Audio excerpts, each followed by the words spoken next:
안녕하세요. 경제를 쉽게 풀어드리는 뚠코입니다. 2026년 4월 8일, 미국과 이란이 파키스탄 중재로 2주짜리 휴전에 합의했습니다.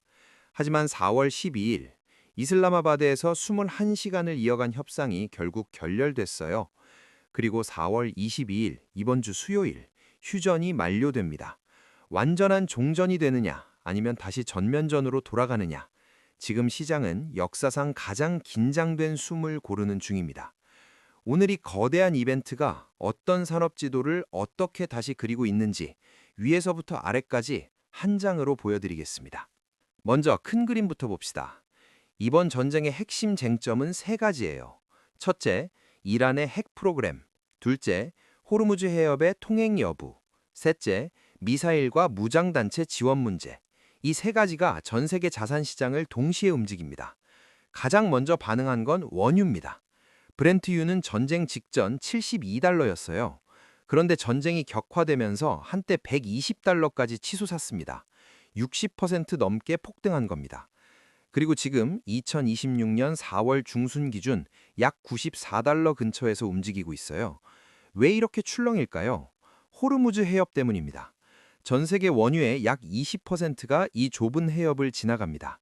이란이 여기를 막겠다고 한마디만 해도 세계 원유 가격이 흔들려요.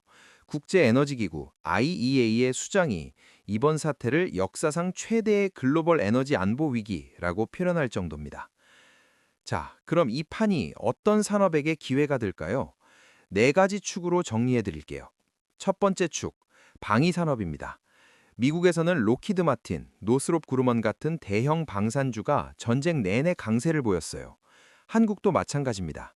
LIG 넥스원은 협상 결렬 소식이 나오자마자 하루 만에 29.95% 상한가를 찍었습니다.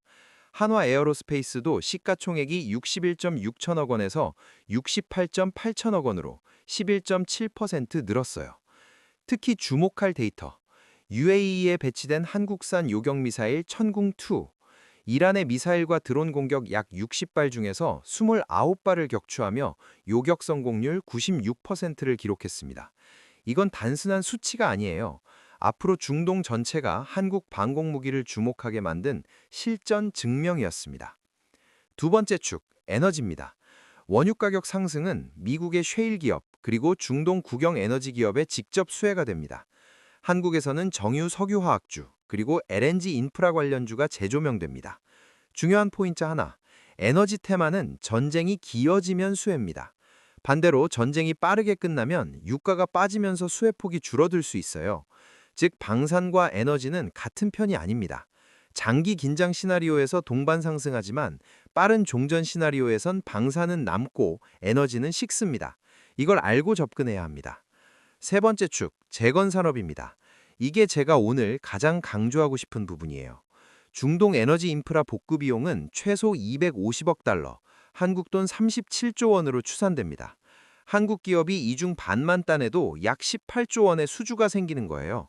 현대건설, 삼성 E&A, GS건설, 대우건설, DLENC 이 다섯 곳이 2000년부터 2025년까지 중동에서만 누적 2,300억 달러를 수주한 EPC 강자들입니다. 한국 돈으로 환산하면 약 330조 원 규모. 특히 현대건설이 804억 달러로 가장 많고 그 다음이 삼성 E&A 569억 달러입니다.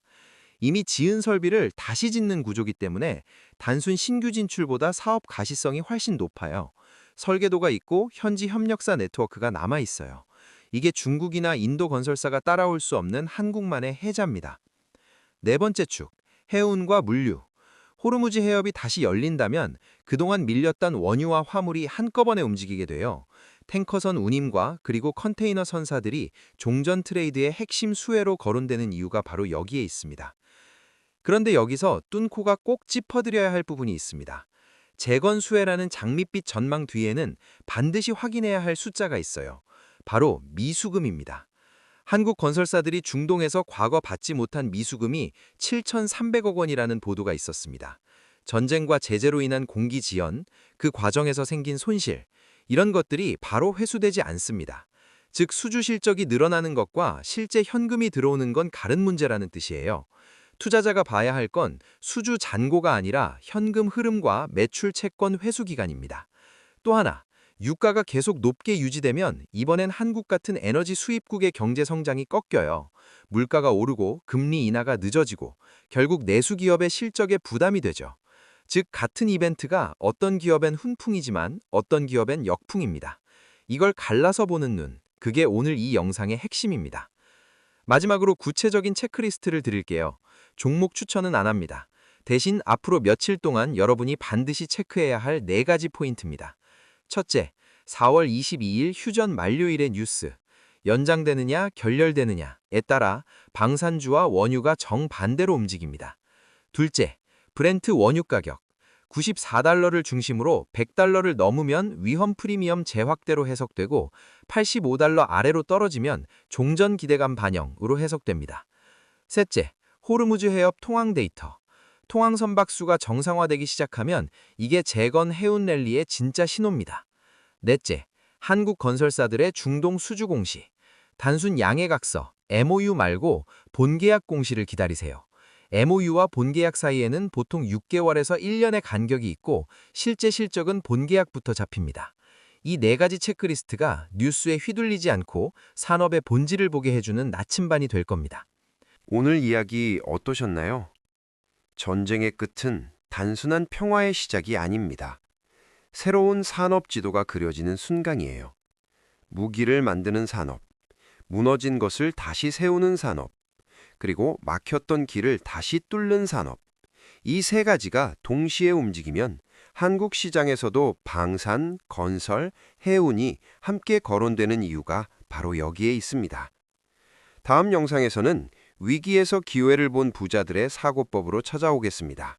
로스차일드, 버핏, 소로스. 이 사람들이 전쟁과 위기 앞에서 어떻게 판단했는지 그 구체적인 사례를 풀어드릴게요. 오늘 영상이 도움되셨다면 좋아요와 구독 잊지 마세요. 지금까지 뚠코였습니다. 감사합니다.